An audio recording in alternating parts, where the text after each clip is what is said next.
السلام علیکم دوستانو، مومن خان فرهادي مې یو ځل بیا ستاسو په چوپړ کې دوستانو د نن ورځې لپاره موږ HTML ایمیج یا تصویر لرو.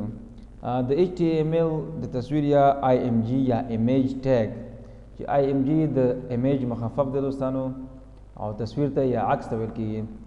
په یو پاڼه کې د تصویر او یا هم د عکس د راوستلو لپاره د دغه ټیګ څخه استفاده کېږي دوستانو، چې که چېرته په یو پاڼه کې تصویرونه او یا هم عکسونه راوستل شي نو یو پاڼې ته ښکلا وربخي.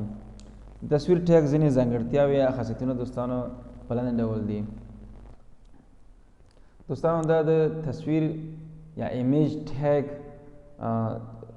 ځانګړتیاوې دي او خپله د ایمیج ټیګ هم دی دوستانو.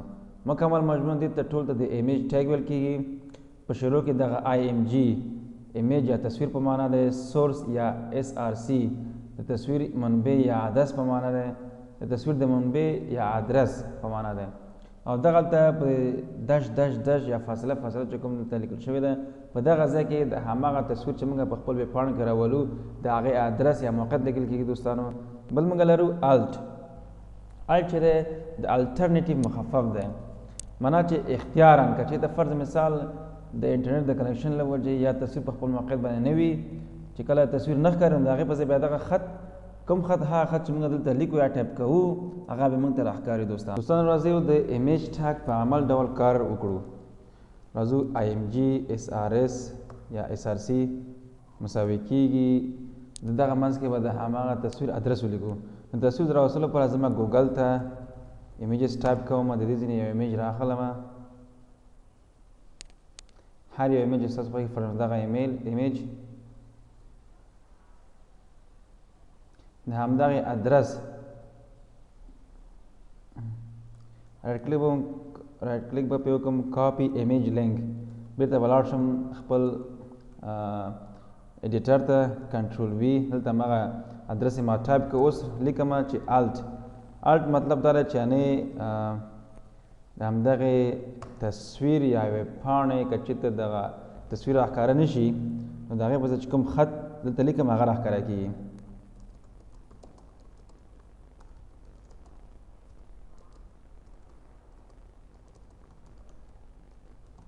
This is an image of alternative.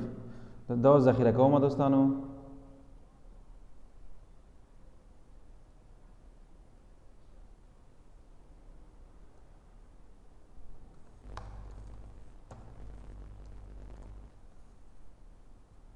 دا مې ذخیره کړ.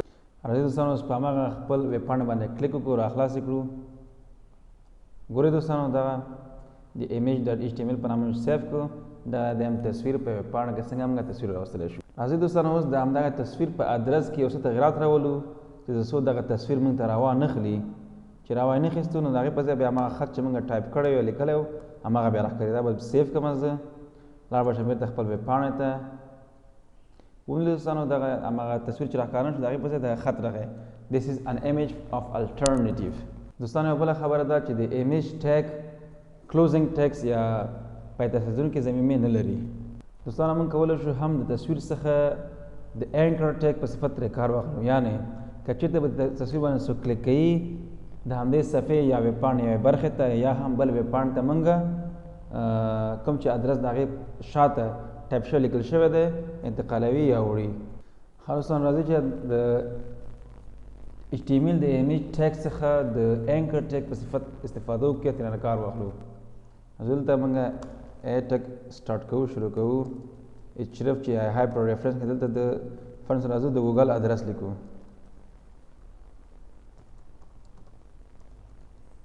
.com google.com ته دغلته د ټیګ بېرته چک کوو، بند کوو، ځکه چې د ټیګ موږ د ایمیج ټیګ څخه مخکې شروع کړی و. چې کله مخکې شروع کړی و د هغې ترمنځ د ایمیج ټیګ دی، د ایمیج ټیګ نه وروسته بیا د ټیګ دلته بندوو. خو د ایمیج ټیګ چې دی کلوزنګ ټیګس یا پای ته رسېدونکې ضمیمې نه لري. دا ذخیره کوم، زه بېرته خپل ویب پاڼې ته دا یو ریفریش یا تازه کوم، چې ګورئ دا د لاس علامه راغله و چې په دې باندې زه کلیک کړم ما ګوګل ته بیایي. دا و د HTML د ایمیج ټیګ څخه څنګه موږ د اینکر ټیګ په صفت نه استفاده کوو. مننه دوستانو، تر بیا ځلې مو په خدای تعالی سپارم. السلام علیکم.